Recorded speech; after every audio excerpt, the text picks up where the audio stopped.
Iran's attack on Israel was unprecedented. It was the first time they shot from within their own borders. Israel retaliated. Is this the end?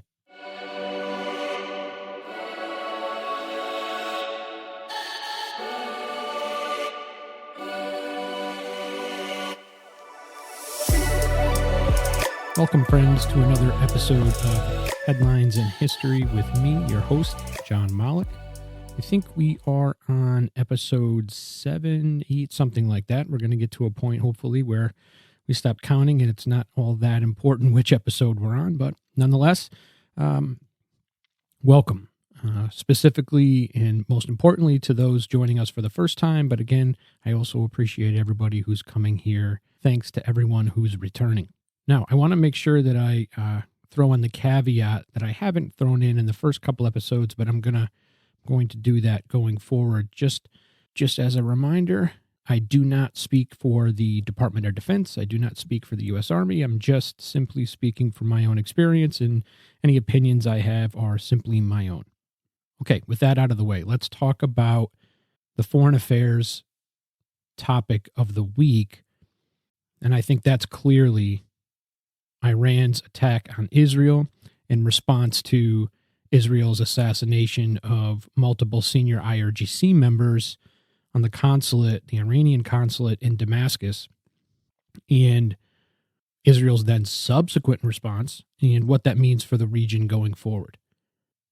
Now, as is always the case, what we're going to discuss here is the incident, the topic at hand, and then we're going to delve into the history a little bit so we can get a better understanding of why it is we're in this place, why Iran is consistently arguing, not only diplomatically, but now, kinetically with Israel, and what are the roots of that conflict other than what may be the obvious, which are some, religious disagreements. And then importantly, what it means for the future, and if this thing is going to continue to spiral out of control. We'll see. We'll talk about it. But nonetheless, let's set the stage here. It doesn't take a historian or a foreign affairs officer to realize that Iran and Israel are at odds. But why? What is it about these two countries in particular that creates such animosity that often leads to violence like we saw this week? Has it always been this way? Are there reasons why that are specific to these nations that are different from others? I think what we've come to discover is that there's a special hatred of Israel by Iran, or to be more clear, really the Iranian government or regime, when the Shah was ousted in 1979, which ironically is often blamed on the United States and Great Britain, two of Israel's closest allies, which we'll talk about in the episode. Okay, so this week, before we get into the analysis of what's happened just recently, let's walk it back a little and try to identify what happened to put these two states into conflict. On one side, we have an ancient Persian state, not Arab, and that matters to today's conflict, with a deeply rooted Islamic tradition. Initially, Persia, or Iran being Persian for the land of Aryans, whatever you choose, was pagan in Zoroastrian, Zoroastria being the religion, really the first monotheistic religion in history, before it became Islamic in the 7th century after Muhammad's death in what is believed to be 632. And even though it was the Arabs that left Arabia to conquer lands throughout the Middle East, when they got to Persia, they weren't able to rid the land of the Persians, but the religion did take hold. So Islam did take hold in Greater Persia, but mainly in the Shia form, as opposed to the other, the more popular Sunni version. So Iran is unique in the region for a couple of reasons. Its borders, they were formed relatively naturally given the geography, mainly because of the Zagros and the Elbrus Mountains, the ranges in the west and the north, as to the many Arab nations like Iraq and Syria, Jordan and Kuwait, which came from the hands of the victors in World War I. You see a lot of straight lines in those country borders, which indicates human intervention, right? And the other difference is that Shiism took hold, like I said, not Sunniism. Now, on the other hand, we have Israel, which has a history probably more widely known than that of Iran, for obvious reasons, right? As we know from biblical accounts, Israel, or Palestine, I'm not here to have that debate today, has been the land of the Jewish people for millennia, as well as the Arabs since Muhammad's death, the Palestinians mainly being Arab. We could spend many episodes talking about the histories of both of these places. So the challenge here is discuss enough without going too far. So I'll keep it to a few key events.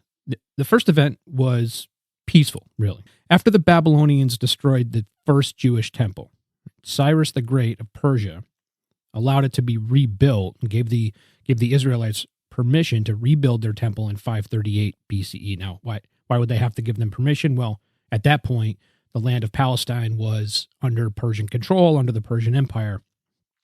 And so the Babylonians destroyed the temple. Cyrus the Great says, you're good to go, worship on your own, rebuild the temple. This, of course, was positive for the Jewish people, right? However, a couple of hundred years later, there was an altercation, another incident before Islam took hold. This happened during the Seleucid Empire time, so 300 to 100 BC, right? That's pretty much the time of the Seleucids. And at the time of this issue, so the Persian king was Antiochus IV. He invaded Israel and converted the Jewish temple, which was rebuilt by Cyrus the Great, or allowed to be rebuilt by Cyrus the Great a couple hundred years earlier. He converted the Jewish temple in Jerusalem into a pagan worship site. This led to the very famous Maccabean revolt in Jewish history and the reestablishment of the temple. So, and this is the event that is celebrated by Hanukkah every year in the Jewish religious tradition. So, like many other events endured by the Jewish people throughout history, they were either forced to fight or flee, depending on the event. These are similar. My point is to say that these people, all right, within these two lands have been at odds for millennia, even though admittedly it really wasn't until the 20th century when the conflict reached really its current state. All right. So it is the case that the establishment, and we'll talk about it, the establishment of the current religious regime in Tehran is what has really led to the most recent conflicts. But as is often the case in history, right, the story goes much, much deeper. And so the history of the two peoples that occupied the land of Persia and occupied the land of Palestine have been connected through historical events for millennia, all right? But as I said, so as to not take 5 hours and discuss all of the relevant histories, let's move forward to the 20th century because there's some really important topics here that we have to cover. So as far as the 20th, one could argue that the founding of the official Israeli state in 48 was really the impetus to all of the Israeli current conflict, right?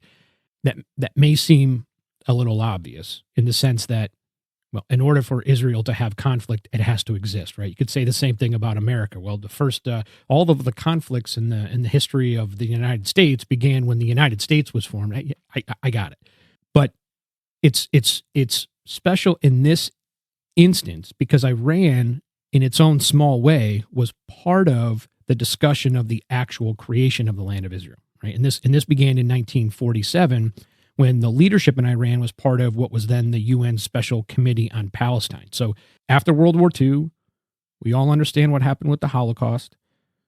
Zionism has been in full force really since the late 19th century, early 20th century. Many discussions over whether there is going to be an official land of Israel.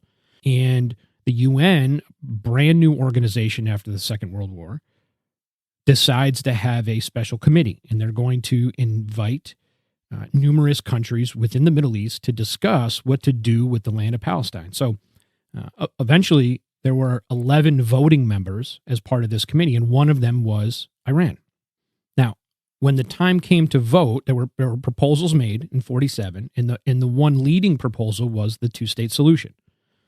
Iran decided to vote against it. Of the 11 members, 3 voted against. Iran was one of them, not because they were so much against the creation of a land where the Jews could live in peace, but the leadership in Iran at the time didn't support a two-state solution, but was more interested in a single federal state solution. So that's the other more popular suggestion as to what to do with the land of Palestine today is a unified federal state. Many believe that's not feasible And so therefore the two-state solution kind of rose to the top as the most important or the most probable, let's say.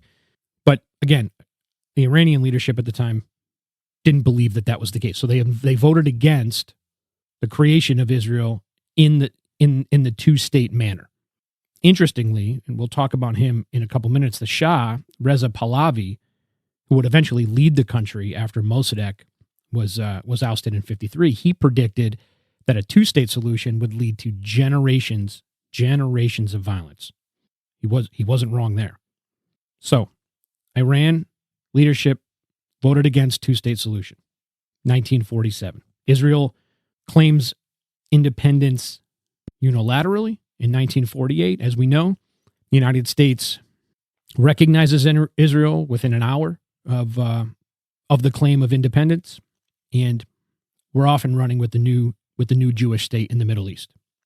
Just a few years later, this is another key event here, was the ousting by the CIA and MI6 of Mohammad Mossadegh.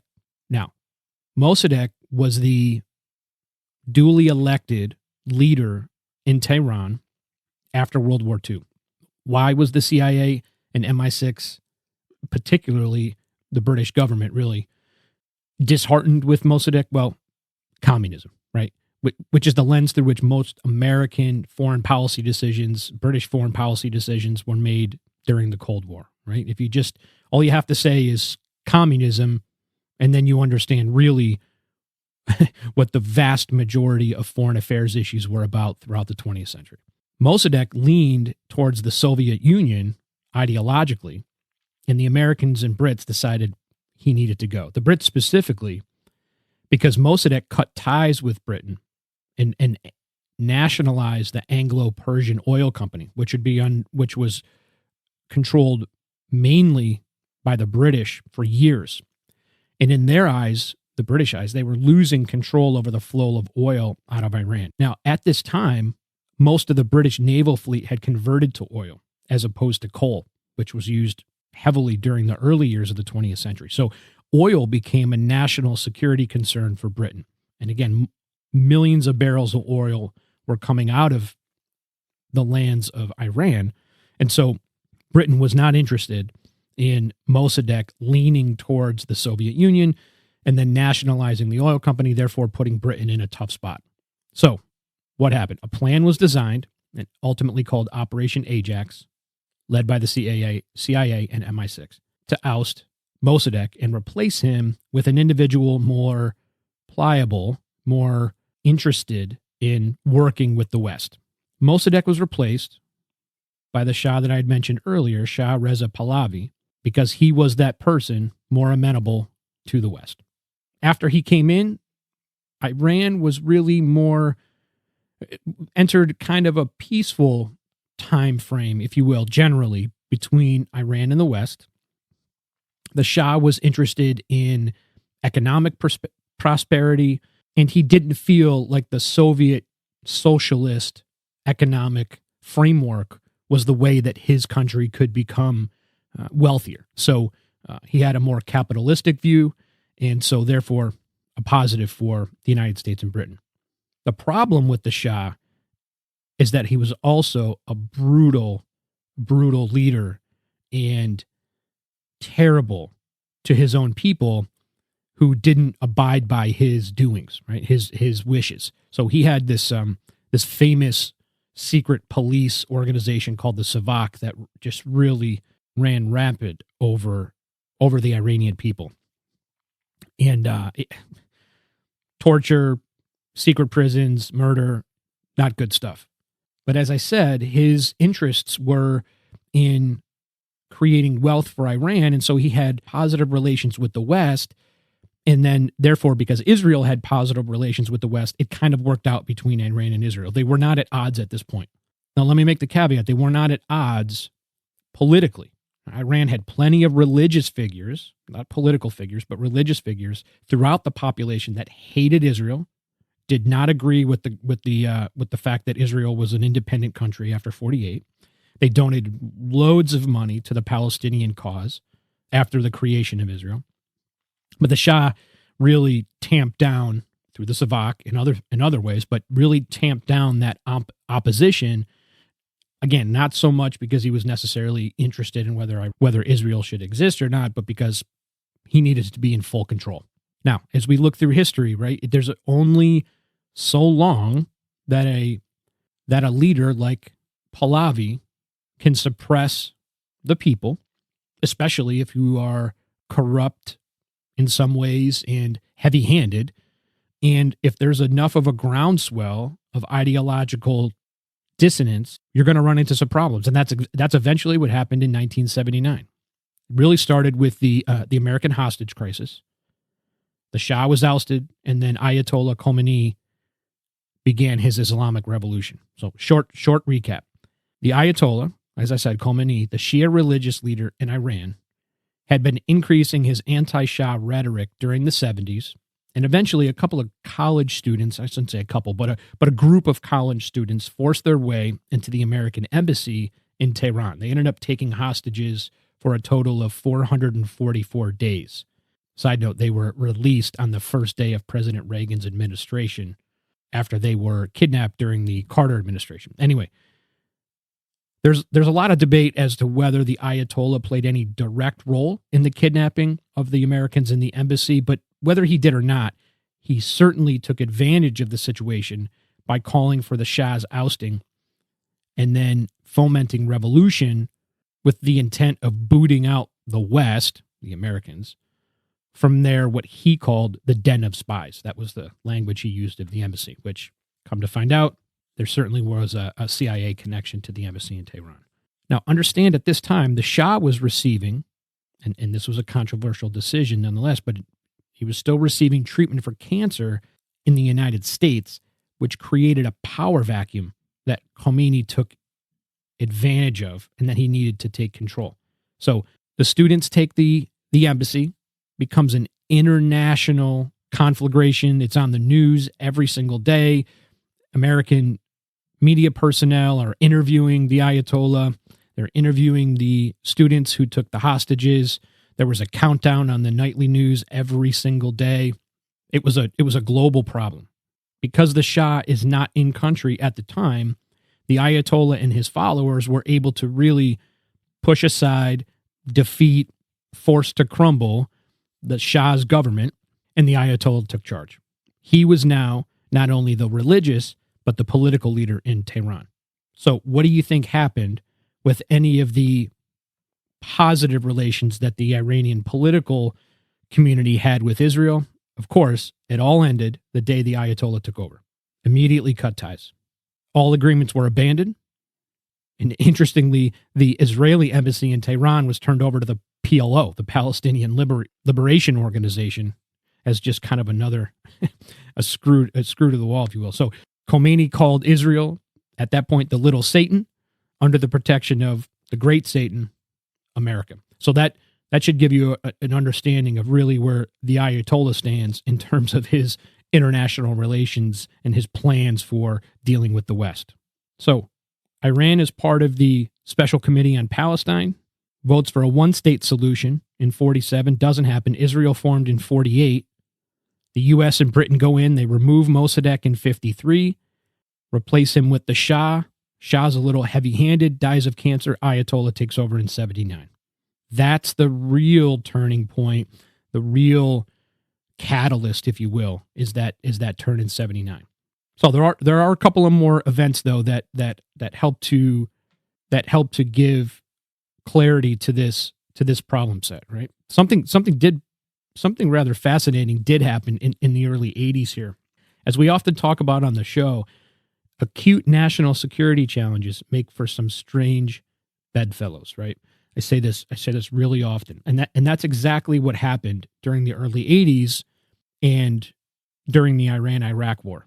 So when the Ayatollah Khomeini rose to power in 79, the same thing occurred for another individual not so friendly to the United States, Saddam Hussein, just next door in Iraq. After serving as the vice president and Ba'ath Party member, Saddam forced his way into the presidency in 79, and he took the reins in Baghdad. Almost immediately afterwards, at least in strategic terms, he ordered his military to invade Iran, in an attempt to remove the Shia regime from Tehran before it could get its feet under it. So what Saddam saw was an opportunity to expand Ba'ath Party control, potentially into the great land of Persia, by taking advantage of a government that just took over and was only in charge for a few months, thinking, the Ayatollah might be a religious figure. He might know how to read the Quran, but he doesn't know how to run a country. So Saddam tried to take advantage. Unfortunately, and this is where it's interesting, unfortunately for Saddam, Israel, even after receiving much vitriol from the Ayatollah over and over, decided to supply arms and advisors to Iran to defend against Saddam's brutal invasion. This is also really interesting because at the time, Israel was receiving a great deal of American money for its military, which it then gave it to Iran, while the U.S. supported Saddam against the Ayatollah out of fear of the spread of the Ayatollah's religious radicalism. So you look back, so you have Israel, the Ayatollah doesn't like Israel, but he's certainly willing to accept money and arms from Israel in order to defend himself against Saddam. But a lot of the money and weapons that are given to Israel come from the United States, and the United States is supporting Saddam because they don't want the Iranian radicalism to spread. So it's confusing, but there are historians that will and have made the claim that even though it seems like the United States, Israel, they were all at cross purposes at this time, that it ultimately ended up benefiting the United States because the U.S. really didn't want anybody to win. They weren't interested in Iran becoming too powerful. They weren't interested in Baghdad becoming too powerful and Iraq becoming too powerful. So really, if they just kind of fought each other, and this is, it's awfully unfortunate to say this way, but if Iran and Iraq just fought each other, then they would reduce the capability of their militaries, and then neither would be powerful enough to create like a global issue. So, on its face, it seems like cross purposes, but at the same time, I think ultimately the U.S. got what it was looking for. Then we know the U.S. then ultimately defeated Saddam in 1991 after he invaded Kuwait. Like I said, the complexities of foreign affairs is really mind-boggling at times, but nonetheless, the Iran-Iraq war, it does end in a stalemate, basically in '88, when the Ayatollah decided, okay, I'm done with Saddam. I'm going to go back to hating Israel and no longer accepting money and weapons. Khomeini, the original Ayatollah that took charge in '79, eventually he dies in '89, and he's replaced by Khamenei, so with an A, not an O, and he really picked up where his predecessor left off, believing Israel was, in his words, quote, a cancerous tumor, end quote, that needed to be removed from the region. So the war's over with Iraq. Time for Iran to focus back on hating Israel. So now we turn to a point where there's really some ups and downs in between the relations between the two.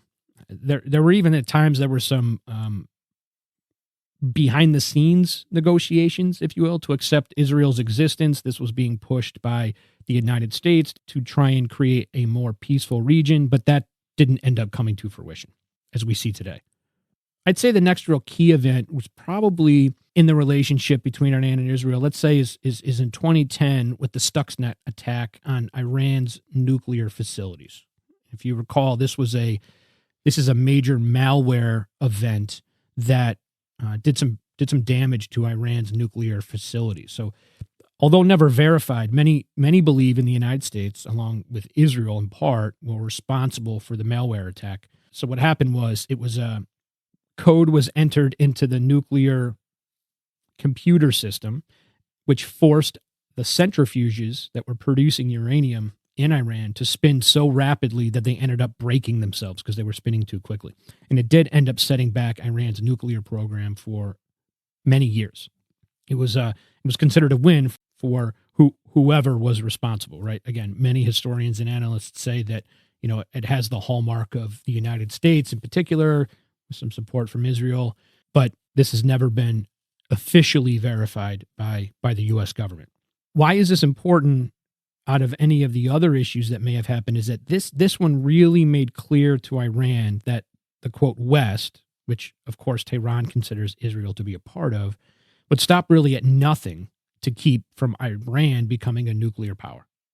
And this was, becoming a nuclear power is a big goal, is a key strategic milestone that Iran is trying to reach because the Ayatollah is not an ignorant fellow.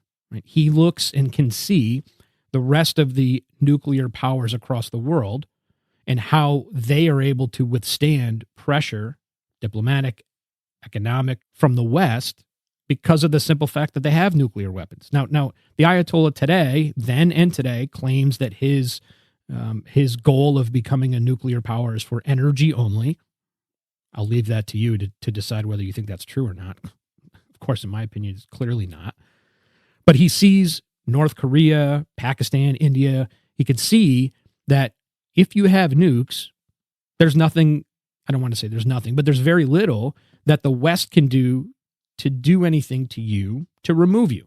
I mean, if you just look at what the family, the death cult family in North Korea is doing to its own people and has been doing since the end of the Korean War in 1953, I think the West, not even just the West, almost the entire world would like to see the regime in North Korea removed so the people in North Korea can flourish, but very little can be done because North Korea has nuclear capabilities, and no one's interested in the potential for nuclear conflict if a time comes when Kim Jong-un is going to be forcibly removed. Nobody wants to do that. So you're kind of stuck. Saddam didn't have that. And there's another example. So he was pushed back out of Kuwait in 1991. Eventually in 2003, the United States went back in and removed Saddam from power. He didn't have nukes. Right? Leave aside all of the discussions about whether there was truth or not in the Colin Powell's testimony and stuff. That's a whole different conversation. But he didn't have nuclear weapons and couldn't stop the United States from coming in. Iran wants to be in that same position. So when, quote unquote, the United States directly through the Stuxnet attack went after the nuclear facilities, Iran, the Ayatollah, very clear the West is not on the side of Iran. This leads to a whole series of tit for tats that you could go back and read about that. I mean, they go on ad nauseum. They're just, ships were seized. Iranian scientists were assassinated. Iranian nuclear scientists were assassinated. There were bus bombings that killed civilians, drone attacks. This all led to the eventual back and forth with the Iranian proxies, Hezbollah, the Houthis who we discussed in a previous episode, and then Hamas, whom Israel is fighting right now in Gaza. So that pretty much leads us up to today. Now, again, there's a lot more, but these are some of the key milestones. Where we find ourselves now is in a place where Iran and Israel, where they started with some of these offhanded, indirect mini conflicts, as we saw this week, we now have direct responses by both nation states within its own borders. So, short recap, religious issues, the Ayatollah, the original and the current, both calling for the complete elimination of Israel as a country ever since, well, it's really prior to 79, but really with any consequence in 79 when the regime took power. So, but we're talking about this now because of what happened last week. So as I said at the outset, it really started, this particular back and forth started when the IDF, the Israel Defense Forces, conducted a strike on the Iranian consulate in Damascus on April 1st. So let's flesh this out a bit. First, the attack wasn't on the embassy itself, but really on the consulate building next door, which is really almost an annex building. Now, whether you want to call that Iranian territory or not, in this case, it doesn't matter because Iran does, right? So in their eyes, Israel launched an attack on Iranian property and killed a few high-ranking Iranian Revolutionary Guard Corps members. So IRGC generals, IRGC being the most capable military force under the Ayatollah's command. The attack was acknowledged by Iran when the regime said, quote, the supreme leader and commander-in-chief offered condolences and congratulations to the families of the great martyrs and to the families and commanders of the Islamic Resistance Front, end quote. And this is according to the Tasnim news agency, which is Iran's semi-official, I put that in quotes, semi-official news agency. Given the seriousness of the attack, choosing a diplomatic spot says to me that these IRGC leaders were what we call HVTs, right? High-value targets, or HVIs, high-value individuals. Israel conducted a risk assessment, no doubt, and determined that taking a shot at this time was worth it, even though they were on diplomatic territory. Israel knew what the potential ramifications would have been, but they chose to go forward anyway. So that should give you some insight as to how valuable Israel found these leaders to be. They knew Iran was going to respond. Maybe they didn't know exactly how they would respond, but they knew it would cause a problem. But somebody within the Iranian leadership, somebody within the Israeli leadership said, okay, but it's worth it. That cost-benefit analysis led to that conclusion. Now, as you might have guessed, Iran did decide to respond, and they did so last Saturday. I don't think we're ever going to get the exact figures, at least in the open media, but what I will say is we'll go with what's published. 170 drones, 30 cruise missiles, and about 120 ballistic missiles. I think that's what the open source claims are right now. Iran launched all of these munitions, and they launched them in a way that they were timed to land simultaneously in an attempt to overwhelm Israel's air defenses and air missile defenses. All right, so drones are very slow flying. Took multiple hours for these drones, the Shaheds, to reach Israel. Then you have cruise missiles, which are much quicker, but they're still not as quick as the ballistic missiles. So you launch them in patterns and then hope to have them all reach their destination relatively simultaneously. The drones were the Shaheds, as I had mentioned. They have about a 2,500 kilometer range, 40 kilo payload. These are the drones that Russia is using against Ukraine, that Iran is selling in vast amounts to Russia. You see them all over the media now.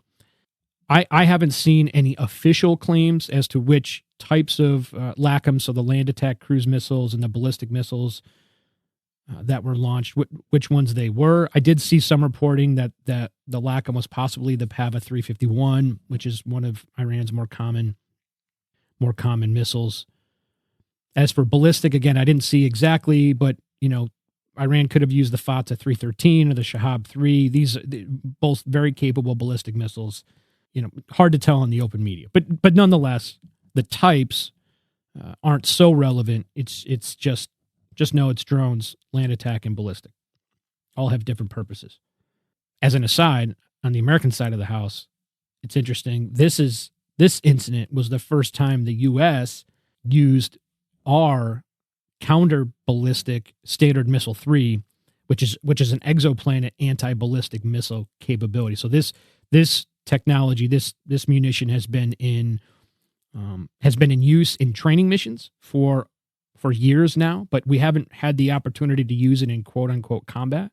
And they did it. The U.S. the Navy came out and said they used this capability just last week. And again, exoplanet, so it's launched and it's designed to meet a ballistic missile, an incoming ballistic missile, out of atmosphere before it has any chance in returning down on its in its flight. So, and according to the U.S. Navy, it worked brilliantly. So, the two ships, the USS Carney and the USS Arleigh Burke, they're two guided missile destroyers. They fired reportedly about 4 to 7 rounds. They're not going to tell us exactly how many, but 4 to 7, and they worked. At the end of the day, what makes this important and different from anything prior was the fact that Iran launched these missiles from within its own territory.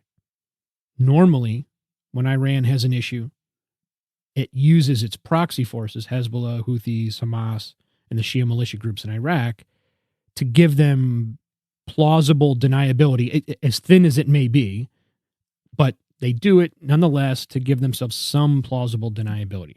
Didn't happen this time. Although it was reported one child was injured in Israel, and that's awful. Don't get me wrong. If it was your child, you'd be upset. But speaking strategically here, there was little damage.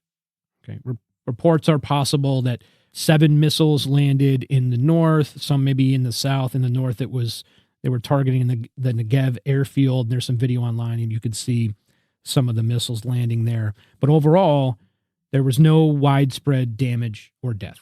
Okay, so what does this mean? Israel's claiming that given the amount of munitions that were sent, Iran had every intent of killing as many people as they could and causing as much damage as possible. But in my mind, I don't think that's true for a few reasons. Iran has access to many more munitions than they levied at Israel at that point. Okay, so if Iran really, truly, really wanted to hurt somebody, they could launch their 300, rearm, refit, and launch again. And I would ask, why haven't they launched again? They have absolutely every ability to do so. Why not? Additionally, they also said when they were going to be launched, and then they reported to the media when they were done. So that to me doesn't add up. That doesn't say to me this is a government, this is a military that is interested in using secrecy and conducting some pinpoint attacks without anybody knowing to try and get under the radar and cause some damage. You just don't tell people when you're going to shoot and then tell everybody when you're done. You don't do that. Now, on its face, given the amount, it's not illogical to claim that, wow, there was 300 that shot. I mean, what if some of the air defense capabilities went down, or the air missile defense capabilities went down, and then a few dozen got through? It could have been some. I got it. It's not crazy to make that claim, but I just don't think that's the case. All right.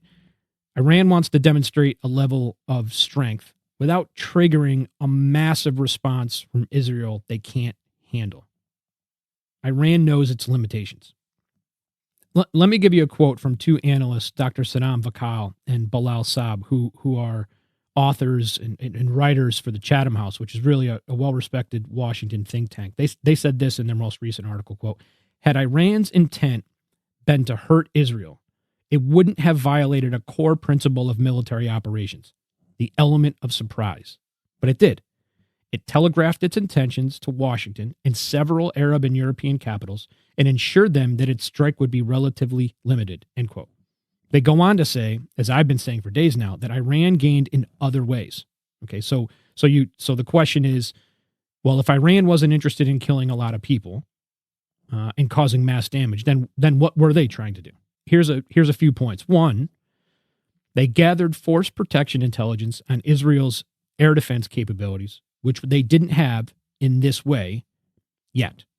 What I mean by that is Iran has a pretty decent collection capability, and they understand how, in some ways, how the Iron Dome and David Sling and the Arrow 1 and 2, the multiple levels of air defense capabilities Israel has.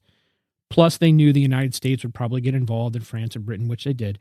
They have some understanding, but they really didn't know, because it hadn't been tested yet, what would happen if hundreds of munitions were thrown at Israel.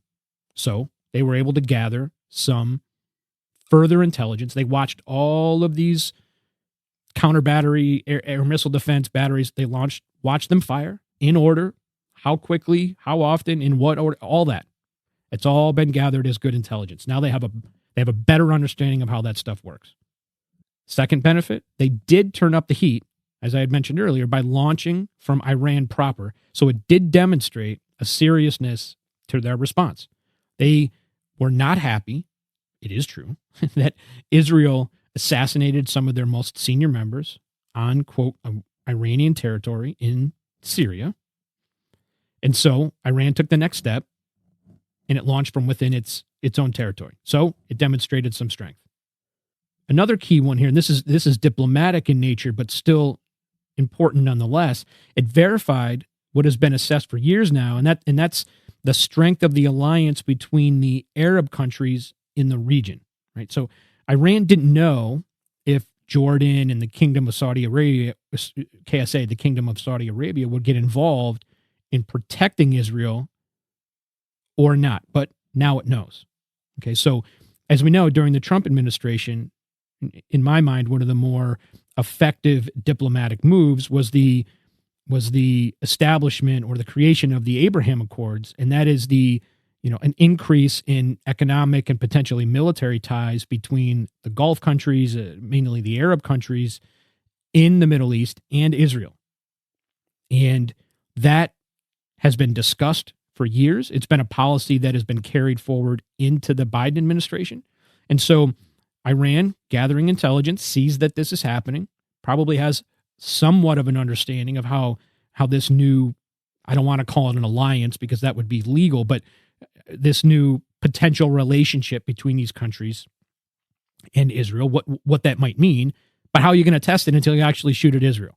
So they shoot at Israel, and they receive a response from Jordan and KSA. In particular, Jordan closed down its airspace and launched F-15s and were involved in actually shooting down rounds that were flying over its country into Israel. Okay, now Iran has a better understanding diplomatically that this whole Abraham Accords concept is really working.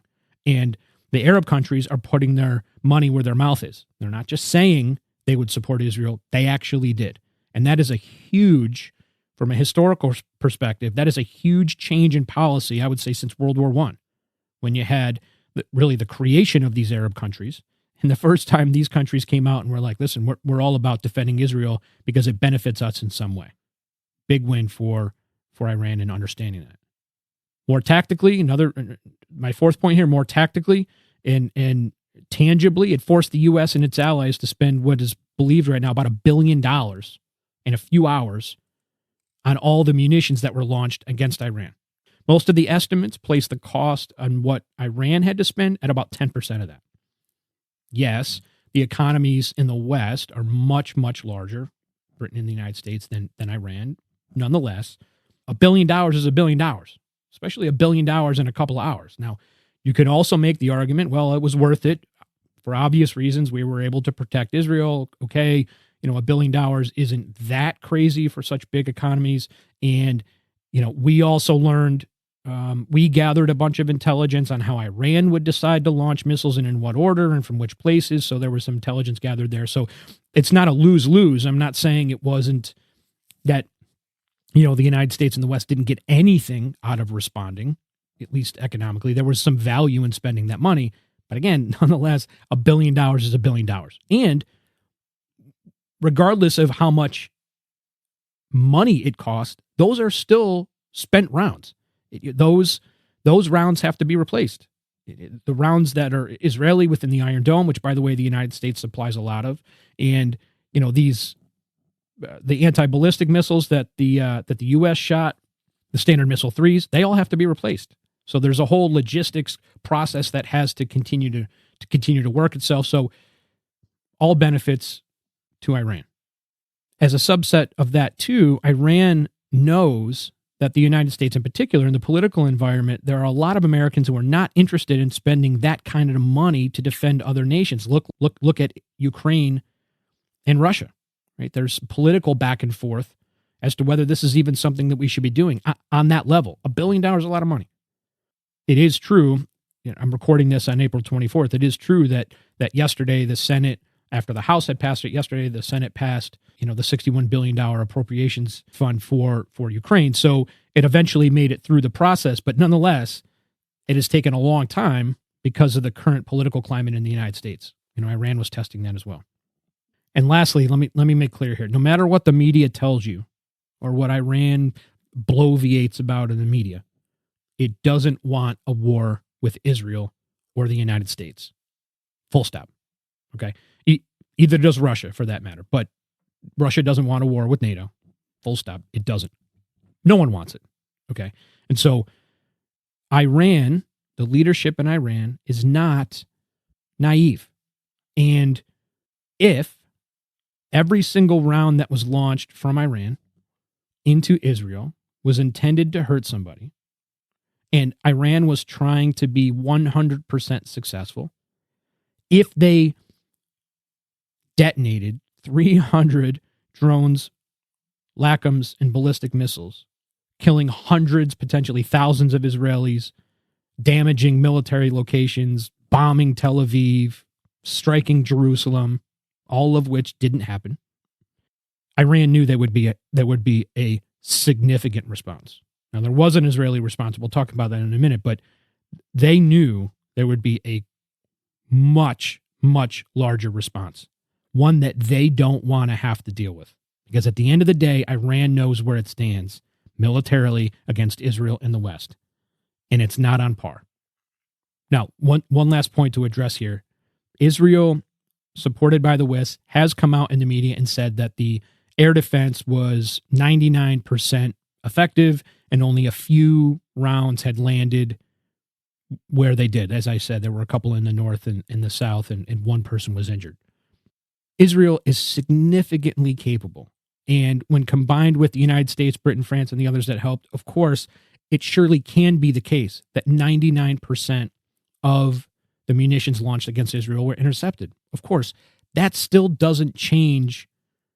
That doesn't give you a strategy, right? The number of munitions fired at Israel and the ability of Israel to intercept all of those munitions doesn't equate to a strategy.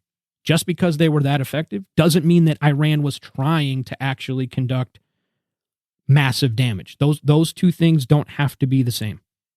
Okay? So clearly it's a win. I'm not looking for anybody in Israel to be hurt. I'm not looking for any damage, of course. And I'm proud of our allies to have been able to defend themselves in the United States, to support our allies and our friends in the region, of course. But again, don't confuse Israel's ability to conduct air missile defense with an Iranian strategic decision. Okay, so let's talk about Israel's response quickly. A couple of days later, it did respond. It was very calculated and directed. Right? The attack sites were near the nuclear facilities in Isfahan and Natanz, although they weren't directly on them. They were just right near them. So why do we think that happened? First, actually causing damage to those facilities, right? Really, really using the right munitions to get underground deep enough in order to cause potentially catastrophic damage. It requires some really specific planning and some additional resources from Israel's allies, like overflight, fueling, and that kind of stuff. Also, strategically, it sent a message that Israel knows exactly where their facilities are and they can attack them where they want, right? Message sent. Israel also attacked a popular mobilization force weapons storage facility in Kelso, Iraq, which is just south of Baghdad. Also sending the same message, where Iran also sending a similar message that Israel knows where Iran's proxies are and where their logistics sites are, and they'll go after them when they have the need to do that. Tactical win. Give you another point as to how we know that maybe Iran wasn't interested in escalating and killing as many people as possible. After the Israeli attack a few days ago in Iran, Iran's initial response was, well, we don't know who actually conducted this attack. We do admit there is one, but it potentially came from micro drones in the south and in the north, across the border in Azerbaijan, not in Azerbaijan, but in Iran, just from the border. So it potentially could be terrorists that are Sunni. They didn't come out and just start blaming Israel. Recently, there has been some discussion, some reporting that I've read, that Iran has admitted that it was Israel. But the point is, it didn't make the claim immediately. It didn't rile up its people. It didn't call for an immediate response on Israel to take the next step and to escalate. It did none of that. Iran has, again, as I've said, has a pretty good collection capability. It knew where the attack came from, in part, and knows that it was from Israel. So why not just come out and say it was from Israel and then take the next step? Because Iran doesn't want to escalate. And frankly, either does Israel. So this is the opportunity for both parties to de-escalate. Neither of them really want an all-out war, regardless of what they say at the political pulpit. So what I'm saying here is that the actions over the past couple of weeks were to save face, cause some damage, escalate slightly for a little while, make some points, prove some points to their constituents and to whoever they're looking to speak to, and then walk things back. That's exactly what happened. Iran, Israel, Russia, Ukraine, they can say all that they want. No one wants an all-out war with the West, at least right now. Nobody does. I'm not saying this out of bluster or arrogance, as an American here, but it's clear, I think, particularly after the Russian invasion of Ukraine in 2022, that NATO, particularly the United States, the clear global military power. Now, you can argue that, well, China hasn't gotten involved, so we really don't know. I can assure you China doesn't have the military capability. I don't care what you hear about their Navy of the United States. Nobody wants a war with the West. Win or lose, in terms of a victory, whatever, Russia, Iran, China, even, they'd all be left devastated and faced with the full strength of the Western military power. No one wants that. So I keep readdressing and saying this over and over again to help you realize that you have to really consider what anyone is saying, like Iran or Russia, in the media, and what their actions are, and what they ultimately really want. So, full recap. Iran, Israel, they've been at odds for years, mainly since the 79 revolution, right? Like Israel's founding in 48 and Mossadegh's removal in 53, they also played a role. Things have escalated from there. Now we have a point where we're at a straight up conflict where two nations are shooting at each other from within their own territories. And one thing to consider is even though, like I've said numerous times, no one wants a fight, but we do find ourselves in a place where a miscalculation could trigger something no one wants. Okay, so it is true. If you shoot 300 munitions at Israel, something goes sideways, a few of them land, and you end up killing, the minister of finance or something in Israel, now I got a real problem. And, that is something Israel clearly would not put up with. So what could potentially happen if something like that were to occur? I mean, you just have to look into history as to what kind of unforeseen events can follow something like that. See the assassination of the Archduke in World War I, right?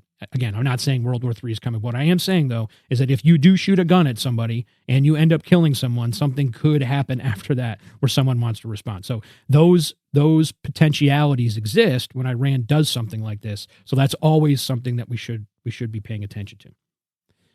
Nonetheless, so at this point, what do we think will happen going forward? In my mind, not much. Things are going to stay the same.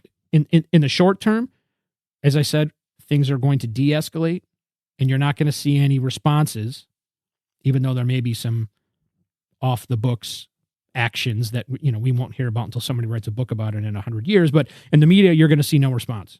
We haven't had one yet since April. It's April 24th. I can almost assure you that things are going to calm down, at least for the next few weeks or the next few months. Strategically, long-term, as long as the regime stays in Tehran, very little is going to change because they have the ability to continue to support their proxies. They continue to sell oil. They're going to continue to make money. The West is going to continue to support Israel. Very likely that sticks. So we're just going to have a continued smoldering conflict with the potential, as I mentioned, for a breakout, right? So it could happen. Something like this tit for tat pops back up again in 6 months. Something goes sideways and, it becomes a real hot war. We all hope that isn't the case, but I just don't think it's likely. Iran's nuclear ambitions are also part of the discussion, and they certainly play a role because of the worst case scenario.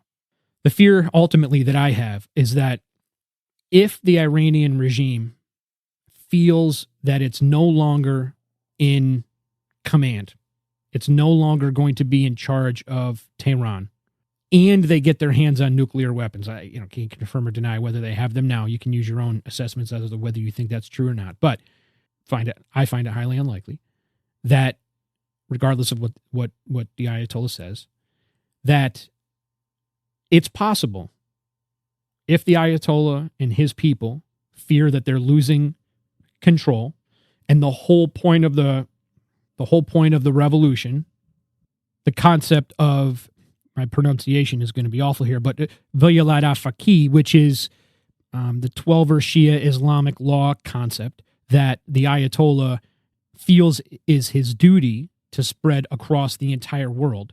If he no longer has the ability to do that, he's no longer in control of Iran, then what does he have to lose?